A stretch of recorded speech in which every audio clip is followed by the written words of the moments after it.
დაე გავილანძღო, მაგრამ მინდა გავილანძღო სულ ყველა სასტუმრო საქართველოში. ახლა რასაც გაჩვენებთ, ეს არ არის მოწყობილობა, რომელიც არა მაგარია, რო აქ ყოჩა.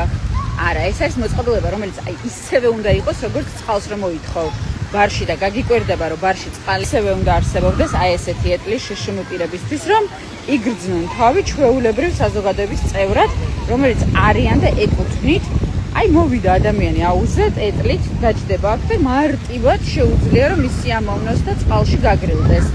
ეს არის როგორი ნორმა, იცით და ეს როგორი ჩვეულებრივი ამბავია და უნდა იყოს, იცით, აი ვერ წარმოგიდგენთ. ნერვები მეშლება, როცა ჩავდივარ ხოლმე საქართველოში და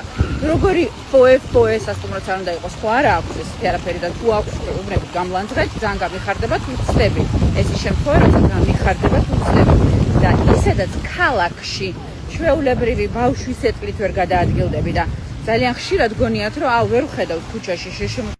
ბევრი არ არიან კი არა ვერ გამოდიან ხალხი როგორ გავიდეს ადამიანი გარეთ როცა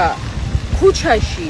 ვერ გაივლი გამორიცხულია ხო ეს არის ქვეყნის სახე რო იცოდეთ აი ყველაზე მეტად ეს არის ქვეყნის სახე როდესაც შშმ პირი ქუჩაში ვერ გადის ბათუმში 100 ჯერ ჩავსულარ და ვიღაცა მე თქვა თქო არ არის ეთყობა იმდენი რომ არის მაგრამ ვერ გამოდის ის ადამიანი გარეთ თუ ვერ გადაადგილდა აუზზე საუბარი ზედმეტია მაღაზიაში ვერ გავა იმიტომ რომ უმეტესობა მაღაზიას არ აქვს გათვალისწინებული სუპერმარკეტი პური და წყალი რო იყიდო ანუ თუ არ გყავს პატრონი დაღუპული ხარ დიახ აი ესე ძალიან ეროვნ მეშლება